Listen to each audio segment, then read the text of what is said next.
উলিপুরে মাটিয়াল আল মোজাদ্দেদিয়া দ্বীনী দাখিল মাদ্রাসার ভারপ্রাপ্ত সুপারের অনিয়ম দুর্নীতি প্রতিবাদে বিক্ষোভ ও মানববন্ধন অনুষ্ঠিত হয়েছে। ২৬ অক্টোবর দুপুরে এই বিক্ষোভ ও মানববন্ধন কর্মসূচি অনুষ্ঠিত হয়।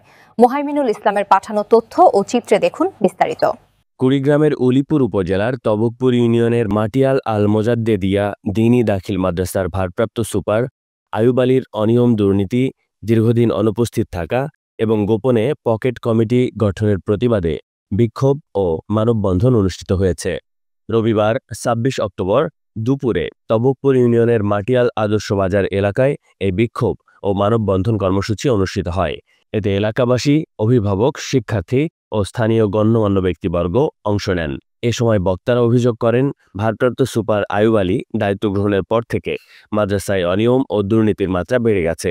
তিনি নিয়মিত অফিসে না এসে মাসের পর মাস অনুপস্থিত থাকেন। এছাড়া গোপনে নিজের অনুসারীদের নিয়ে একটি পকেট কমিটি গঠনের অপচেষ্টা চালাচ্ছেন, যা শিক্ষক, অভিভাবক ও এলাকাবাসী কোনোভাবেই মেনে নেবেন না। অভিভাবকরা অভিযোগ করে বলেন, আমার সন্তানের কাছ থেকে পরীক্ষার ফি বাবদ একাধিকবার অতিরিক্ত টাকা নেওয়া হয়েছে। আমরা দ্রুত ওই সুপারের অপসারণ চাই। তিনি দীর্ঘদিন মাদ্রাসায় আসেন না, তবুও নিজের স্বার্থে নানা অনিয়ম চালিয়ে যাচ্ছেন। এ সময় উপস্থিত গণমাধ্যম কর্মীরা মাদ্রাসায় গিয়ে দেখতে পান ভারপ্রাপ্ত সুপার আয়ুব আলী সেদিনও মাদ্রাসায় উপস্থিত ছিলেন না।